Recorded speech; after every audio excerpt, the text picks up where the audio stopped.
Hello, hello, and welcome to episode 111 of the Compassion and Cucumbers podcast. I'm Christine. And I'm Sam. We have so much to talk about today. Lots of stuff. Lots of stuff.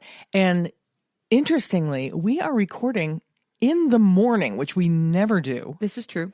It's not even light out yet. Nope. I am looking forward to setting the clock, or not back, forward. No, back. Fall back, right? Fall back. And I think we do that next week. Next weekend, Sunday, yeah. Because these dark mornings, Yeah, they're a little intense. Makes it really hard to get motivated and moving in the morning. Yep, really does. Yeah, so let's jump into all the things we need to talk about so that we don't run super, super long. Well, first things first. Happy Halloween. Happy Halloween, everybody. Happy Halloween, for sure. That's right. Blessed Samhain. Yeah, that too. Mm-hmm. For all of you that celebrate Samhain. Indeed. For all of you Celtic and, I don't know, what is Samhain?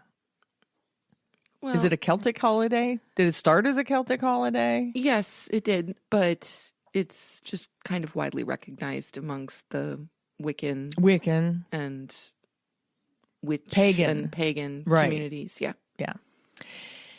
So there you go. Let's talk about what we've been up to. All right, go for it. So Saturday we were at the Halloween pop-up market at the Vegan Center in Tonawanda, New York. Yes, we were. That was a good time. It was. It's always a good time being up at the Vegan Center. There was so much great food. Oh my God. Yeah. So we had known that Edgy Veggie, our favorite vegan food truck, was going to be at the pop-up market. But when we arrived, we found that Avenue 29, which is another Buffalo Fest staple. Yeah, they're a vegan vendor. Mm-hmm. And I mean, they've been doing it for years. Yeah, absolutely. Yeah, I knew that they were going to be there, but then I had forgotten. Oh, so. Well, I didn't know. So I thought that was pretty cool. We got there and Avenue 29 was setting up. So lots of good vegan food. Yeah. Lots of stuff available to eat. So we started the day at the vegan grocery store. We got, per usual. Yeah, we got some breakfast sandwiches.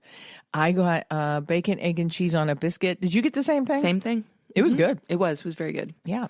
So they have bacon, egg, and cheese on a biscuit or bacon sausage. All vegan, of course. Yep. Bacon sausage. An English muffin or on a bagel. Lots of different options. Yeah. Yeah. They even had some cheeseburgers if you they weren't did. Ready for breakfast. And it was kind of early in the morning. So that was interesting. Yeah. So that's how we started our food extravaganza of the day. Indeed. Saw lots of really great people at the market. Always. Had some fun conversations, met some new people. There were quite a few vendors, and it was a slow and steady kind of day. It was. Yeah. And also, it was cat day. Yeah. It's cat by cat.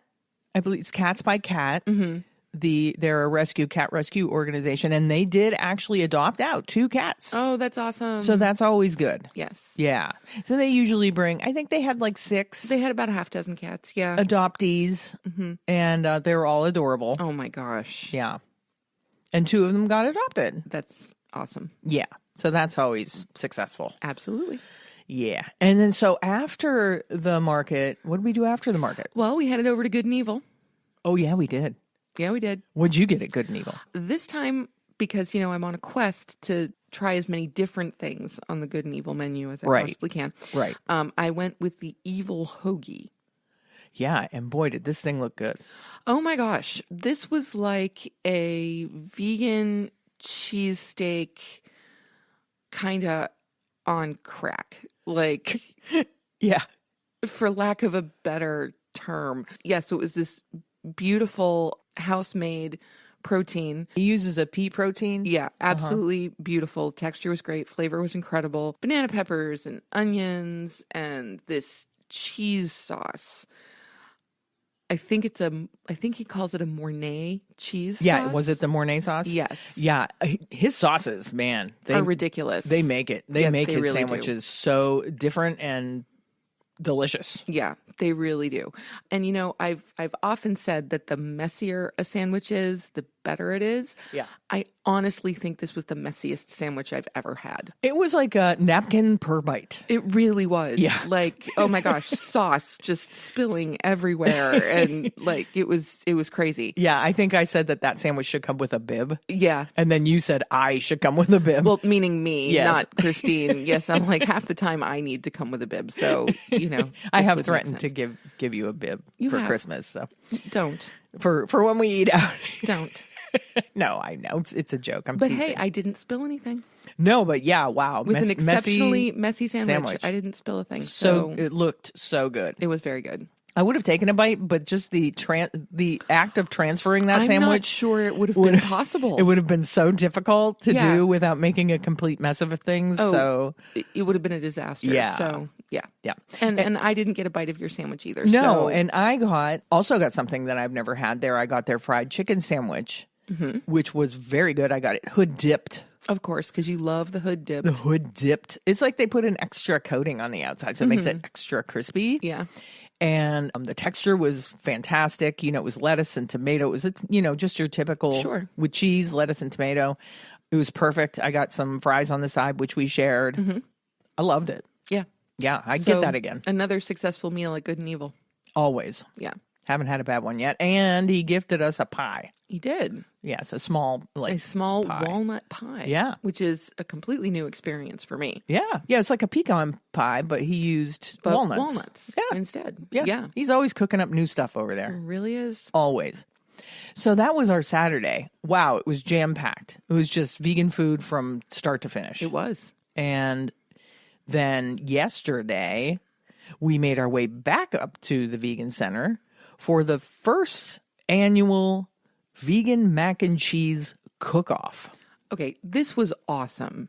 I have to say, I don't think I've ever seen so many people in the Vegan Center at the same time. It was really well attended. There were 2 time slots. You could do from 2 to 3, and then you could do from 3 to 4, which, I think that was a great idea because if they'd had done it just everybody in one, there wouldn't have been room. Oh, no. Absolutely not. Yeah. Like we were kind of, dancing around people the whole time. And, yeah.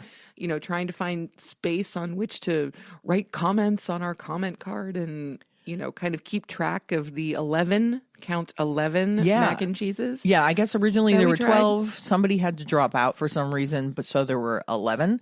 So we get there and we get our cards, which list all of the contestants by name. And then you're supposed to pick your 3 favorite in no order. Right. And then you can make comments on what you thought, just to help you vote when you get done. Yep. And they were all so good and so different from each other. Yeah. That it made the voting really difficult. It did. It did. Like so many wonderful flavors and textures and methods of cooking. Like it just, it was crazy. Yeah, so do we want to talk about who the contestants were? Oh, absolutely. Let's shout people out. All right, well, let's start with who we tried first and go from there. Sure thing. So our first mac and cheese was made by Colleen Ignatowski. Yeah, and apparently Colleen came from Rochester. Super cool. To have everybody try her mac and cheese. What were your notes? I'm interested to see how our notes compare on each of these. So this was a really nice and creamy mac and cheese. Like if there's one thing I really appreciate about a mac and cheese, it's a creamy sauce. Right. So it was spot on in that realm. And Colleen definitely got some points from me because she used my favorite pasta shape. Yeah. So my comments say shells. I love shells. And super creamy. So Yay, we shells. were totally in sync on that one as far as what our comments were. Absolutely. And then the next mac and cheese that we tried was from Allie from Spirit and Abundance Vegan Cheese, also from Rochester. So cool that we had 2 Rochester chefs coming to hang out at the Buffalo mac and cheese off. Like, it's just great. And what were your notes on Allie's mac and cheese? Okay, this was just outstanding. Again, creamy and smoky. She used a smoked Gouda in her sauce, so the flavor was really interesting, kind of unusual, not what you would get from a standard mac and cheese. Also, she used a fresh vegan pasta, and you could taste that in the texture, which was really, really cool. Yeah. It was also a pasta shape that I wasn't familiar with. Yeah, it's, I think, lucette. Lucetta? Is that what it's called? Something along those lines. Yeah. And, but it was absolutely wonderful, both in terms of the shape and the texture. It held a lot of sauce, all that good stuff. Because it's kind of like a rigatoni, but it's shaped more like an elbow. So it's got ridges on the outside and, a hole to grab onto sauce. Is really good pasta choice. Plus, she got a fresh pasta from a local pasta maker in Rochester, which is super cool. Really cool. Yeah, super cool. Also, she had a little bit of breadcrumb topping. Panko it was, that panko. So the kind of textural contrast was really nice, too. Yeah, so my comment said Gouda, just exclamation point. Yeah, because you love Gouda. It's her Gouda-inspired cheese, which is really good. We've tasted that before. Mm-hmm. And I said, interesting pasta shape, nice and smoky taste, and really good texture from that panko. Yeah. So, yeah, it was a super win in my book. Yeah, definitely. And then next up... Ray! Was our friend Ray Rios from the Planty Baker. Yes, indeed. And Ray wanted to make his mac and cheese a little more healthy. Ray's been going through a weight loss journey, and oh my God, he looks great. He does. He Amazing. looks fabulous. So he's been trying to keep all of his foods really clean, really simple, and more on the healthy side. Yes. So his was entirely whole food, plant-based. Yeah. His air quote cheese sauce was all just vegetables. There was no fats or anything in it. And my comments on it were very super clean tasting, had a really good zingy flavor. Yep. And he used radiatori pasta, which is a win in my book because also grabs a hold of the sauce really, really well. Yep, I agree. Love the radiatori. Yeah. And I also love the flavor on this. Just really clean, really bright. You could taste the vegetables. You could. Which I just absolutely loved. Yeah. But because of that, it didn't quite read as a mac and cheese. Like, it felt a little bit to me like more of a light red sauce. Oh, okay. I guess I can see that, but it was super creamy. Oh, it was super creamy and super flavorful. It just didn't read as cheesy to me. I see. Yeah. Yeah. Okay. But it was beautiful. Like, I would so happily have just a big bowl of that. It was so great. Ray did share his recipe online. Ooh, so you need to make it so we can have a big bowl of that. Yeah, we can make it for ourselves, and maybe I'll do it as a listener recipe or something so everybody else can also try it at home. Totally should. Yeah. Yes, definitely. Love it. And then next up in our mac and cheese journey was Buffalo's V-Spot.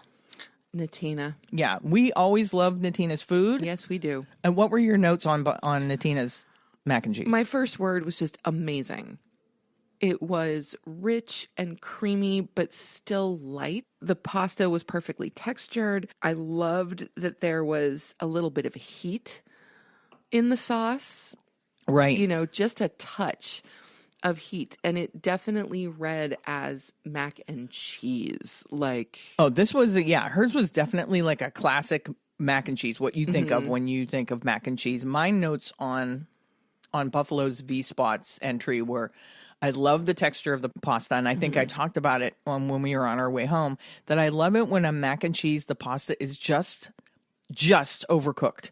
You know what I mean? Some people like their pasta al dente. In a mac and cheese, for me, I want it just a little on the mushy side. Not mush. No. But I don't want it to have a whole lot of bite. Okay. That's just my personal preference. So the pasta was perfect. And it had, like Sam said, it had a little bit of heat. In my brain, it came off as a little bit of an acidity. Okay. So I don't know if there was like a little bit of vinegar or apple cider vinegar in her cheese sauce or something that kind of... But it gave it a really nice tang. It was zingy, yeah. It was zingy. Yeah. Super, super good. Loved it. Yeah. Fabulous. Like I said, the voting was so hard because every one of them were so different and delicious. Yes. And not only that, but all of the people who are making these beautiful things, we love all of these people. We do. So much. Yeah, we talked about how it should have been blind. And actually, Natina and Ray and I had a bit of a conversation about how it could be made blind. Yeah. And we think that would be a really good mechanism next time. Yeah, for people who knew a lot of the contestants, I think that would make it easier. Right, exactly. Now, Ray did mention that, we are probably one of the few people who did know almost everyone in the room. Yeah, maybe. I mean, maybe. Because we get around. We do. It's the word on the street anyway. If you say so. So that that might not come into play quite so much for other people as it would for us, but still, I think a blind voting process would be great. Yeah. So who was next up on our... Oh, next up was one of our favorite listeners, Annette Stonebreaker. Woohoo, Annette! Yes. And what did you think of Annette's entry? Okay, I really loved this. She did kind of a cheese steak mac and cheese. That's what it was. She called it mac and cheese steak. Mac and cheese steak, yeah. Yeah, and so this was a beautiful mac and cheese with seitan. Her own seitan that she makes herself, yeah. Peppers and onions, and it was absolutely beautiful. The only thing that I wasn't crazy about on this one was that she put a barbecue sauce in there as well. And for me, the barbecue kind of overpowered the cheese. Yeah, you'd said that. Like I wanted a little bit more cheese flavor. I liked it. Oh, I liked it. Yeah. I liked it very, very much, but it was a little too barbecue-y for me. Yeah, here's what my notes were. Love the barbecue. That's so funny. Love the barbecue and the addition of seitan, and that I felt like this would be like a perfect picnic mac and cheese. Oh, totally. It screamed picnic food to me. Yeah. But I thought the flavors were fantastic, and I love that there were so many different textures in it. It was really good. Yeah. Yeah, and I did love the addition of, some actual veg in there. Yep. You got the peppers and onions. That was really fantastic. Yeah. Yep. And next up in our mac and cheese journey, another dear friend, Jill Favada. Jill Favada, who we used to just call Western New York Veg Fest Jill. Yeah. Before we really knew her, because she used to be involved in the Veg Fest and all that jazz. What are your notes on Jill's? Okay, so she did a buffalo mac and cheese. Now, she also did a plain mac and cheese that would be kid-friendly. Yeah, she had two offerings, which I don't know, is that allowed? They obviously let people have two different versions of their mac and cheese. They did, because Annette did the same thing. Annette had a plain and a mac and cheese steak. Yeah, with all the steak. stuff. So you tried Jill's plain mac and cheese. I did. And? I wanted to try it in its purest form. And I thought that it was like totally like comfort food tasting mac and cheese, super cheesy and really good texture on the pasta. Yep. It was just like classic. Yeah. It was really good. Now, I had the buffalo mac and cheese, and this was phenomenal. Like, I can't tell you how much I loved this. I tasted yours because you made me. I did. You're like, you have to taste this. And she topped it with a little vegan blue cheese. A little bit of vegan blue cheese. And what a nice touch that was. And there were some, chunks of vegan chicken in there. And the buffalo flavor on this was out of this world. Really good. So good. Yeah. Like, just absolutely amazing. Another one that oh my gosh, I would just be so happy with a big bowl of that. Like, right? Oh my God. Amazing. Yeah, that is definitely like a game day mac and cheese. Oh, she for made, sure. And then next up was the entry from 96 Lives Vegan Bakery. And they also did a buffalo twist. They did. They did a buffalo chicken wing mac and cheese. What did you think of this one? I think coming off of Jill's, because they were right next to each other. Yeah, that might have been a mistake, putting them next to each other. Yeah, because the 96 Lives buffalo mac and cheese just didn't have the flavor and the heat. It didn't have as much heat. Did. Yeah, yep. It's so... For me, it wasn't as effective as a buffalo mac and cheese, but it was nice and creamy. It had good texture. I just felt like it needed more punch. Like, I wanted that buffalo flavor to smack me in the face, and it didn't. And I really think it's because we had just tried Jill's and prior. Hers did smack me in the face. Yeah. But it was totally the taste and texture of like a buffalo wing dip. Yeah. Yeah, they nailed that. Yeah. Oh, absolutely. Yep. And it was delicious. Next, we have Lisa Mazur. Yeah, Lisa's entry was much different. Yeah, this was truly unique. And going into it, I wasn't sure that I was going to be a big fan of this mac and cheese because it was a mushroom and jalapeno mac and cheese with a white cream sauce. So this was probably the biggest surprise for me. I loved it. It had this rich umami flavor that was just fantastic. Yeah. The jalapenos, because they were cooked, they were a little milder. Yeah, it wasn't, I was like, because me and jalapeno don't really get along usually, but it was the perfect level of jalapeno. Yeah, so just a little bit of heat, nice and creamy. Like, it was just gorgeous.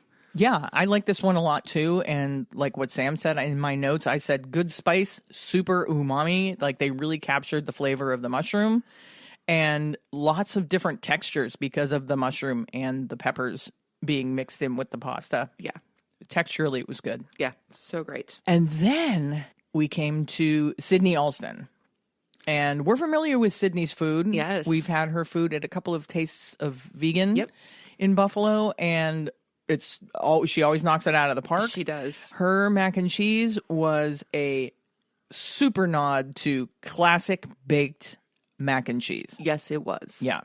Texturally perfect, really great flavor, just creamy and comforting and just beautiful. Yeah, she nailed it. The pasta, the texture on the pasta was perfect. And I mean, it just tasted like what you think of when you think of a good baked mac and cheese. Yep. You know? Yep. And we'll talk about the winners in a moment after we talk about this last entry. There are two more. Right. There's two more. Sorry. Okay. The next one is from Avenue 29 Foods, who we talked about was actually vending the day before there at the Vegan Center. And, you know, for all of these like home cooks to go up against some of these restaurant cooks. Yeah. That's challenging, right? That's impressive. I mean, you were considering entering a mac and cheese until you heard that Sean had entered. I got a little intimidated when I heard that like restaurant chefs were going to be. I'm like, I don't know if I should, but I should have just done it. I just didn't get my stuff together, you know. Well, next time. Yeah. So Avenue 29 Foods did, what were they calling theirs? It was a steak and mac, I think. Yeah, steak and mac. Mm-hmm. And it was really good, but for me, it almost, because there was so much in it and like the tang of their cheese sauce almost tipped it into verging on a goulash. Yeah, I had the same thought. Yeah. It was an absolutely beautiful pasta dish. Yeah. And it had kind of a goulash feel to it as opposed to mac and cheese. But the flavors were great. I really appreciated the texture and like the addition of that, you know, kind of meaty component was really, really nice. Yeah. None of them so far did we try them and go, I don't like that. No. You know? They were all like, oh, that's really good. Oh, this is going to be so hard. No, they were all winners across the board. Yeah. And our last entry that we tried was from our friends at Good and Evil Vegan Eats. And they also did a classic baked mac and cheese with just a gazillion pounds of cheese. I mean, this was the cheesiest of the mac and cheeses. Baked mac and cheese version that we tried. Yeah. And it was, in my notes, I put super cheesy, of course, and warming and tastes like something your mom would make. Oh, absolutely. Right? Absolutely. Across the board. It was absolutely beautiful. The one thing about it that I wasn't wild about is that I think because there was so much cheese, it came across as a little bit oily. Yeah, it actually came across as like when you would do that with a dairy cheese, that the oils sometimes separate from the dairy cheese. And that happened a little bit, but that for me made it kind of more decadent and more, I don't even know, like more like soul foodish. Yeah. I can see that. If maybe that's what, I don't know. I can't think of another way to describe what that's like when there's so much cheese in in a baked mac and cheese that you get that kind of separation. Yeah. That there's so much of it. But I loved it. Yeah. I'd eat a bowl of that. Oh, well, of course. I mean, yes, you'd be crazy not to. Yeah. I mean, seriously. Yeah. No, it was just, for me, it was just a little on the oily side. Yeah. It was the antithesis to Ray's healthy oh my gosh. mac and cheese. Yes. Talk about, opposite sides of the spectrum. Exactly. For sure. Totally opposite sides of the spectrum. So let's talk about who won. All right. So there were 2 categories of judging, and one were the Kids' Choice Award, and the second were the People's Choice Award. Now, I think that's interesting because are kids not people? I guess just to come up with a more catchy way to say it. Yeah. People's Choice. But they started with the Kids' Choice Award, and so there were 2, a second and first place in each category. And so in second place in the Kids' Choice Award was Jill Favada. Yeah, Jill Favada, congratulations for winning second place for the Kids' Choice, and I am not surprised. No, not at all. Yep. Not at all. And then first place for the Kids' Choice was Sydney Alston. Was Sydney. Also, not a surprise that the more classic mac and cheese versions won over the kids. Oh, absolutely. Yeah. Not surprised by that at all. Congratulations to both of them. Absolutely. That's just awesome. And then for the People's Choice Award, we had in second place Buffalo's V-Spot. Yay! Yay, Natina! Yeah. And so well-deserved. Yeah. Like just, it was kind of a perfect mac and cheese. And it was interesting to me that the adults also picked a more classic version of a mac and cheese, considering all the different types of mac and cheese there were. Right. You know, that even the adults were like, yeah, I just want me a mac and cheese. you know? Yeah, but it was outstanding. Yeah. And the People's Choice winner... Drum roll, please. ...was Spirit in Abundance. Allie from Spirit in Abundance took away the first place with her Gouda. Yes. Smoked Gouda mac and cheese. And well-deserved. Oh, my gosh. Yeah. Just amazing. Yeah.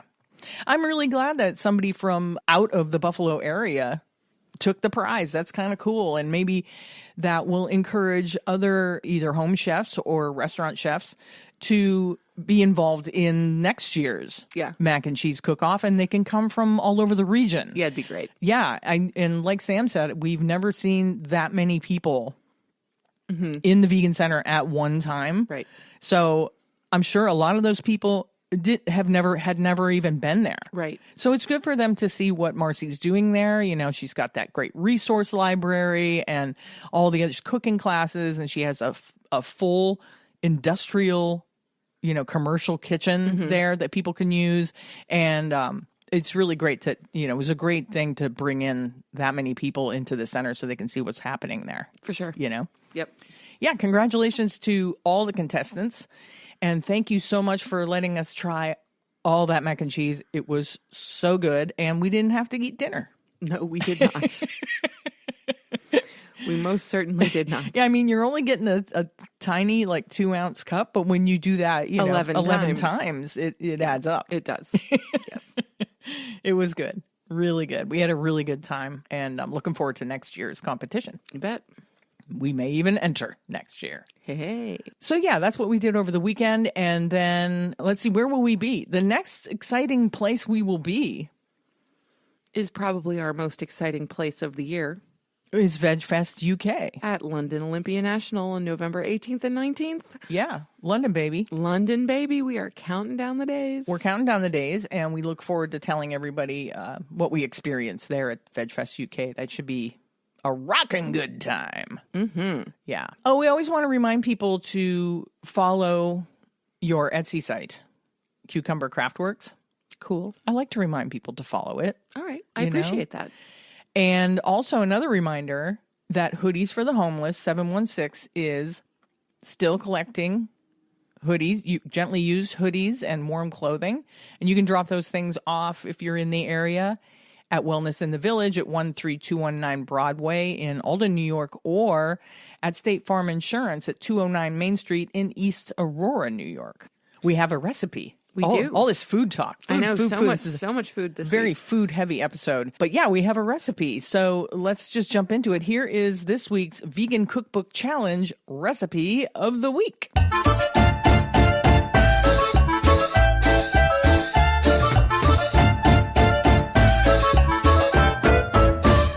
This week, I made the roasted veggie Buddha bowl from the Vegan Bootables Cookbook by Cara Carin Cifelli, creator of Cara's Kitchen. This was awesome. Yeah. This was like autumn in a bowl. It was. It seriously was. I mean, it was just kind of that thing, I tend to get, I crave like roasted vegetables and things like that in the fall. And so all of the lovely roasted veg along with the quinoa and the absolutely gorgeous sauce just really kind of hit the, oh yes, it's fall and this is fall food. Right. Yeah. Spot.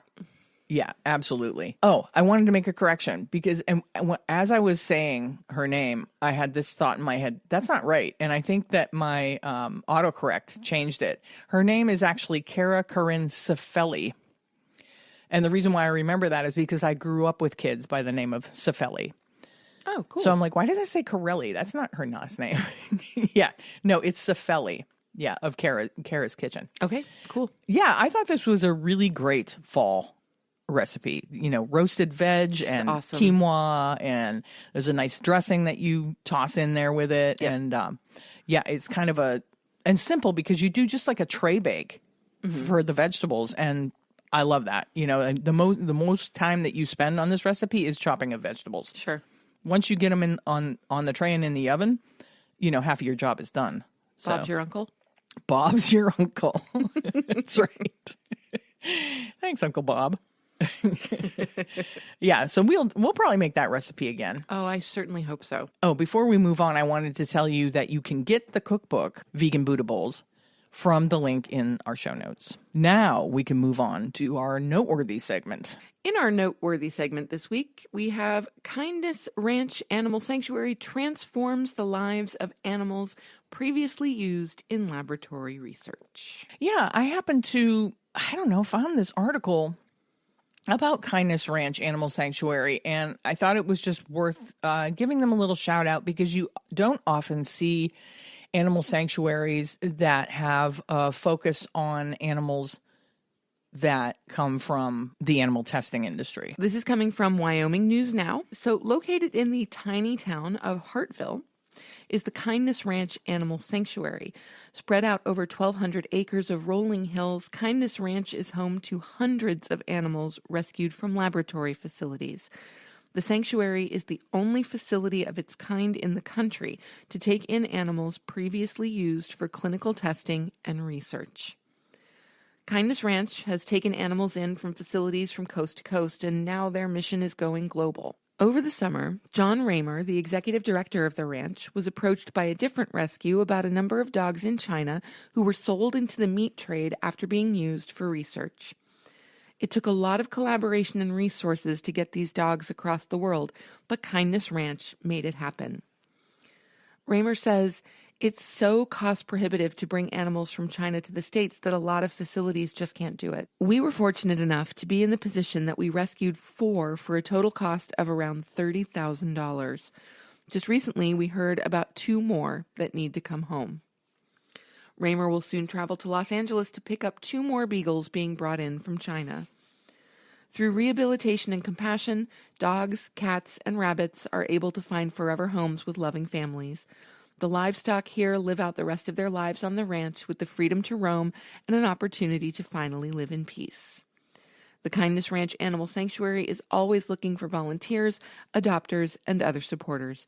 If you're interested in learning more about Kindness Ranch and the work they do, visit their website. Yeah, you can go to kindnessranch.org if you want to learn more about their work there, and I'll include that link in the show notes. I'm just like I said, I was just kind of blown away by the fact that Kindness Ranch is the only animal sanctuary in the country that's focusing their work on animals that come from testing laboratories. It's really amazing. Yeah. Yeah. It really is, and I want to definitely reach out and support them in any way that we can. Oh, absolutely. Yeah, it's incredible work that they're doing. Uh-oh. What's that? That brings us to our main topic. Why is that an uh-oh? Because it's a scary one.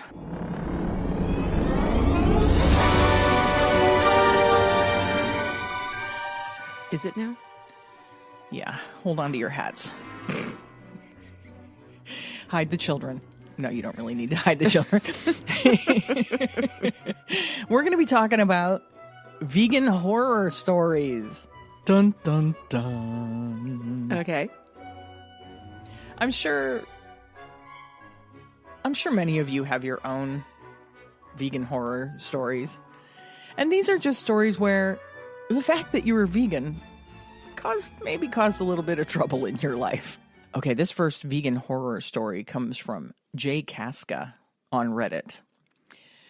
And they say, there are lots of horror stories, mostly just really ignorant people with their heads so deep in the sand. Similarly to other Redditors here, I get annoyed with that, but it's just liver pate. You can't even see it's meat, but it's made with free-range eggs, but it tastes so good, etc. arguments, especially when they come from people I know to be logical thinkers, or people who claim to be animal lovers or environmentalists. My ethical conscience being the source of amusement for others is annoying.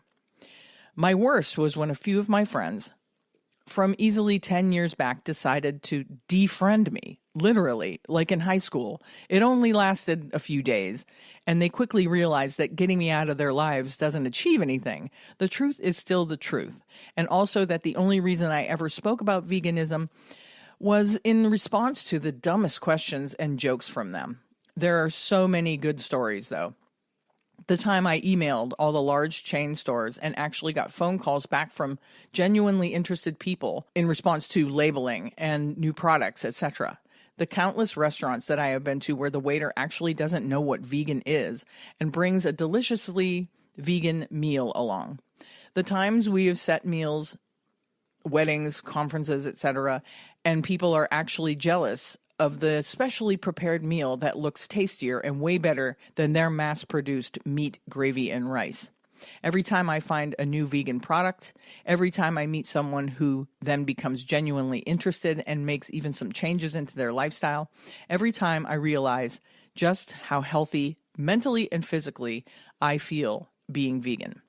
So I think there is a case where somebody has taken a horror story, her friends literally unfriending her because they were tired of her talking about her veganism, and turned it around. Yeah. Right? Oh, absolutely. No, I'm sorry. I just didn't see it as a horror story. Well, horror story is in air quotes. Yeah. I mean, This isn't, some of them are worse. Oh, well, sure. Some of them are worse, and you can pick other ones from the ones that the links I've sent that may be a little more horrifying. Okay. So here we go. Another horror story. This one from Crumbs, also on Reddit. I was having a conversation at lunch today that started with the question, when was the last time you accidentally ate meat, eggs, or dairy? I thought of many close calls and stupid mix-ups. Just last week, I made it very clear I didn't want any mayonnaise or anything with eggs or dairy on my veggie burger at a bar. And sure enough, it comes back with a side of creamy coleslaw. I guess I could have been clearer about the whole plate being egg and dairy free. But the worst I've experienced was a couple of years ago. I was at a chain restaurant having drinks and food after work with a colleague and ordered the veggie burger. It came back with mayo on it after I requested no mayo. The waiter took the burger back and got me a new one with no mayo. Halfway through it, I bit into something rock hard, almost breaking my teeth. I opened it up to find a rib-like bone half the size of the burger. Ah. Wow. Yeah, okay. I was unusually calm this time, and they offered to make another. I told them no. They gave us our meal and drinks for free, but it was a terrible experience, and I'll never eat at that chain again. The part that still baffles me is how well it was lodged in the patty. I never saw it, even though it was served to me open-faced. They tried to explain that it was rib night and it must have gotten lodged while grilling it. I told the manager he was full of it. There you go. That'll work. Full of it.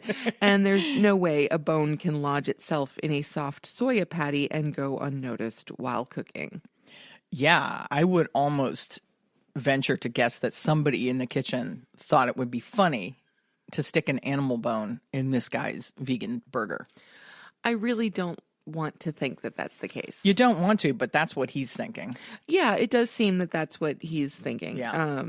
But I certainly hope that that's not the case. It does seem a bit suspicious. And yes, that would be horrifying. Yeah. I think that does indeed qualify as a horror story. Here's one that's pretty horrific. This comes from a Redditor who actually deleted their username, and I'm not exactly sure why. It just says deleted. And they say, but horror stories? Went to a friend's party and was told by him very happily beforehand that he was going to make dinner vegan just for me. That he'd cooked a vegan version of fufu from Côte d'Ivoire, where he's from. He must have said it would be vegan 10 or 12 times. I get this plate in front of me, and I don't even have my usual blinders up. Take a nice big mouthful of it and immediately taste chicken. Bloody chicken. Turns out he thought vegan just meant that the meat had to be halal. He's Muslim.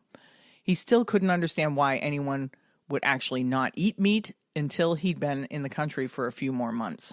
That would be horrifying. Oh, yeah. Absolutely. Yeah. Yeah. To be assured that a dish is vegan and then to get into it and very clearly taste meat or dairy or eggs. Yeah. We had an experience like that up at Darien Lake. Oh, yeah. Darien Lake. They accidentally gave us beef burgers. Right. They gave us cow meat burgers instead of their veggie option. And it was terrible. Yeah. Absolutely terrible. Yeah. And, it's one thing if you're on the lookout, but when you've been assured that something is in fact vegan and you're not thinking about it, right?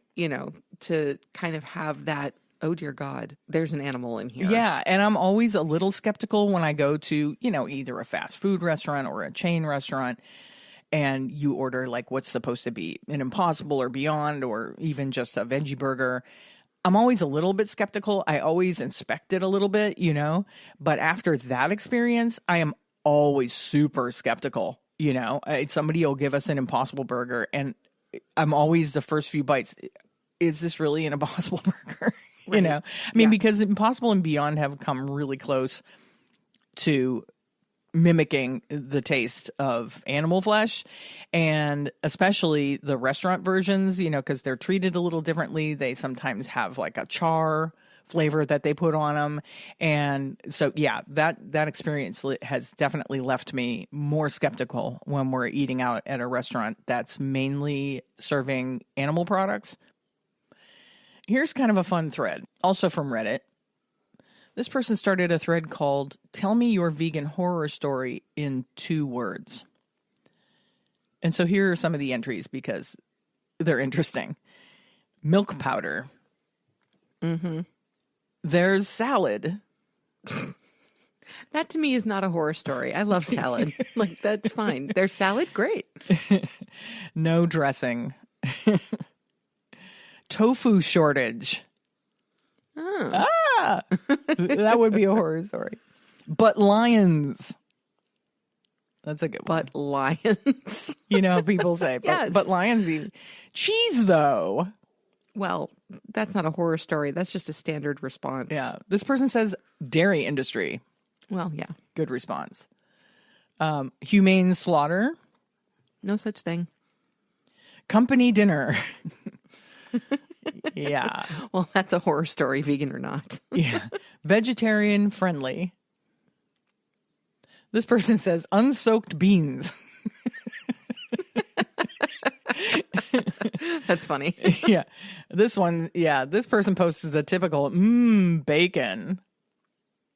Yeah, trolls love to use that one. Yeah. Mostly vegan. A lot of people say that. I actually had someone come up to us Saturday and said something to that effect. That they were mostly vegan. And I said, you're either vegan or you're not. So you're vegetarian? She said, no, I'm not vegetarian. I'm like, okay. I just dropped it. Yeah. But I'm like, okay, you can't be mostly vegan. Well, no, but I think what she was meaning to say is that she's dairy-free. Right. Yeah. Just dairy-free. Mm-hmm. So she's not even vegetarian. Well, no. She didn't say that she was. Yeah. I don't know. I don't understand that. Let's see, moving on for the two-word horror stories. Sides menu. Gotta love a good sides menu. Desert island. Plants suffer. And grass-fed. That's a good one. Yeah. So this, coming from Vegan Bowl Gang, my ex-wife and I were staying at an 8-room family-run hotel near Positano in an isolated cove on the Amalfi Coast, only accessible by boat. So there was no realistic way to eat anywhere except with the family at the hotel, unless you had arranged to borrow a boat, and we had no other food. The grandmother who cooked everything had her little fridge full of antipasto and salad dishes and would put something together from various veggie sides for us. But she kind of considered pork a vegetable, so you really had to check to make sure she didn't cook the chickpeas, greens, and whatever with pork that day. One night, the 2 other guests at the hotel requested the lights be turned off for a candlelight moonlight dinner. My ex loved candlelight dinners and thought it was the best idea despite my objections about not being sure the food was safe. But a few minutes later, I'm just staring at a dark plate in the candlelight, completely unable to tell whether the grandma mixed meat with the veggies. There were 4 or 5 small sides on the plate. I'm holding them up 1 forkful at a time in the moonlight and candlelight, trying to tell if there's meat in it, and I get like 1/5 of the way through before I hold up a chickpea, which was in the middle of the plate but kind of touching everything, and see a red cube on the side. On closer inspection, it definitely isn't red pepper or tomato, it's ham. So I just didn't finish my plate and didn't eat anything else until breakfast. Yeah. Pork is a vegetable. It is not. Ay, ay, ay. Ay, ay, ay, indeed. Yeah. This next one is kind of frightening. Comes from user deleted. This was around 5 or 6 years ago. I flew business class on a 10-plus hour flight with a good airline, opted for the vegan option beforehand, and during the flight comes out a very gourmet-looking plate of frog's legs. Oh my God. As part of a very non-vegan meal. I told them I was vegan and had specified that beforehand, but they didn't have any vegan options for food, so they just gave me a copious amount of bags of chips, etc. And the flight attendants were super apologetic and nice about it, but considering it was business class, you would have expected more. Ha ha, oh well, I survived. Yeah, that would be really disturbing if somebody brought out a giant thing of frog's legs while you were on a flight. Yeah. Well, anywhere.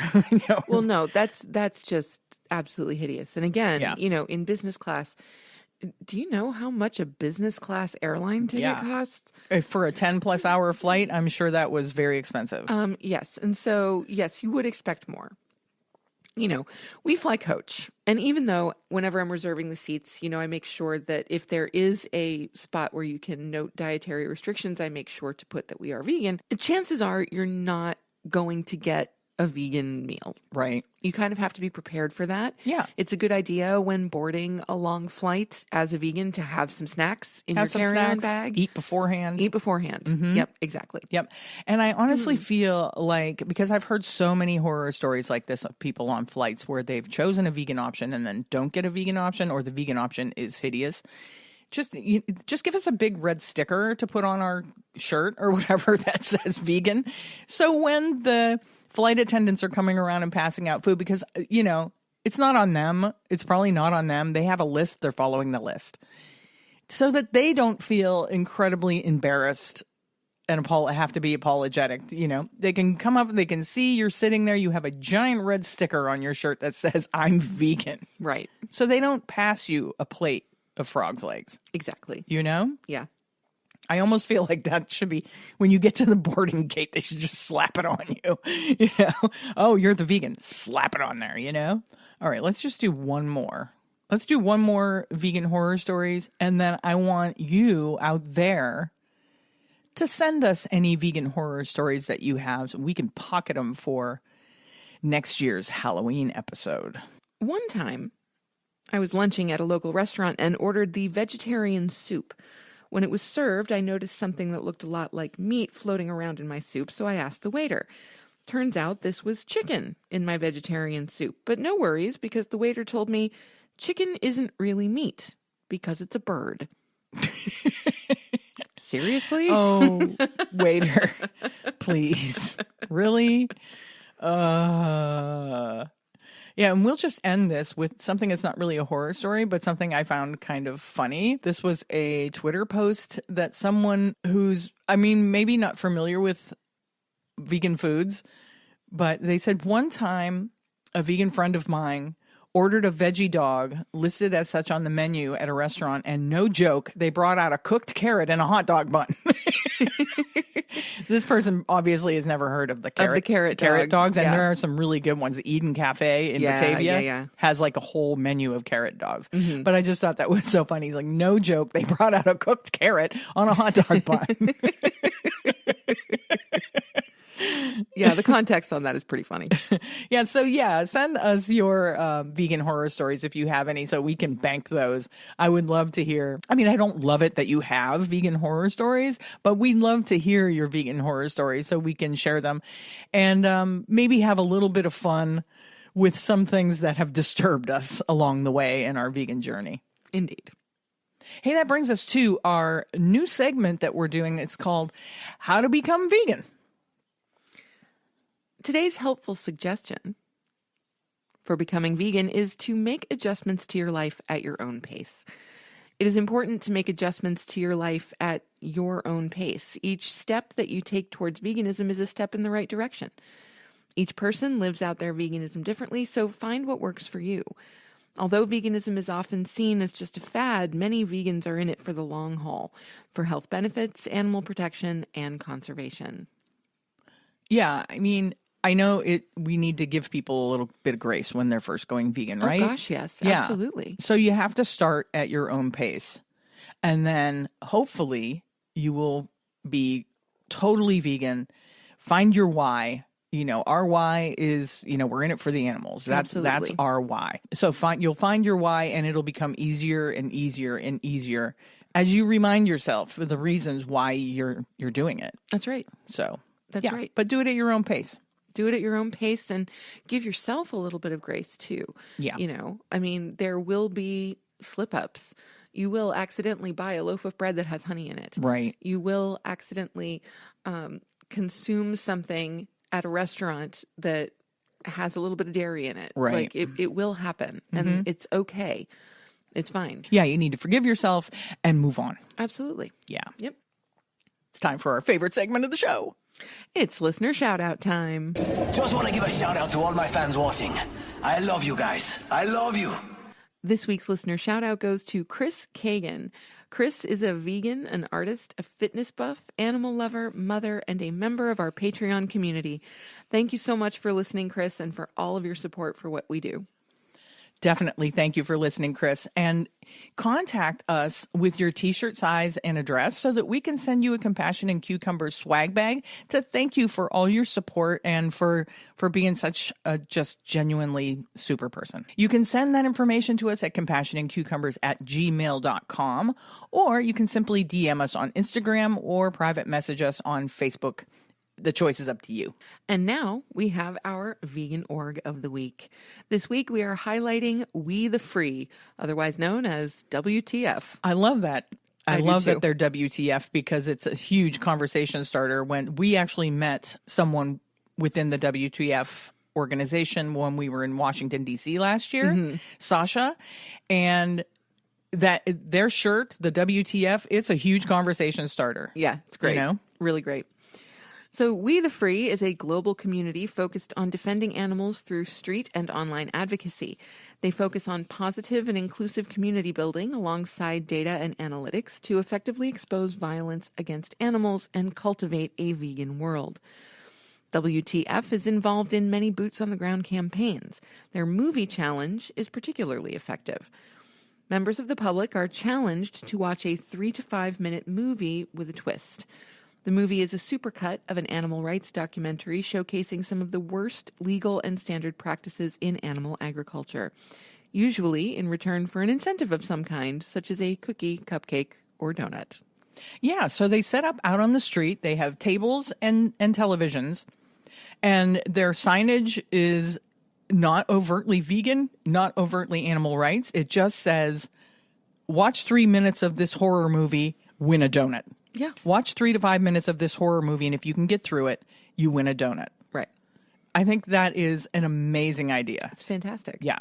And they have videos on their social media of people watching these clips, and it's really effective. Yeah. It's super effective. Yeah. Yeah. I could see that going very, very well on college campuses. Because what college kid doesn't want a donut? Yeah. Free donut, free cupcake. Yeah.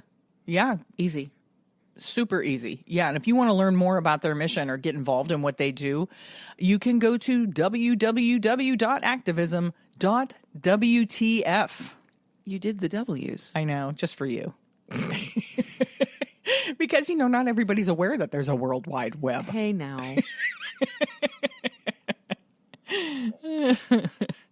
I guess it's time to wrap this baby up. As always, we encourage you to join the AFA Vegan Voter Hub and support them in any way that you can.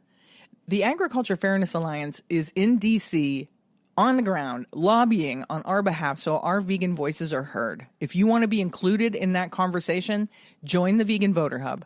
The link is always in our show notes. And it's time to sign off. You did it again. You did it again. You just listened to episode 111 of the Compassion and Cucumbers podcast. And there's nothing left to say but where cukes and compassion are always the fashion on the podcast. Thanks, James. Have a great week, everyone. Talk to you next Tuesday. We love you. Bye-bye. Bye. The end.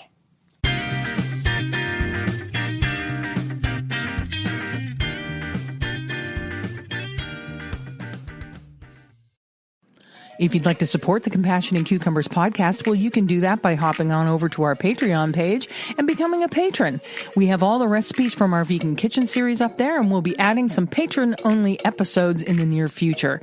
So thank you for supporting us at whatever level that you choose, and thank you again for listening to Compassion and Cucumbers podcast.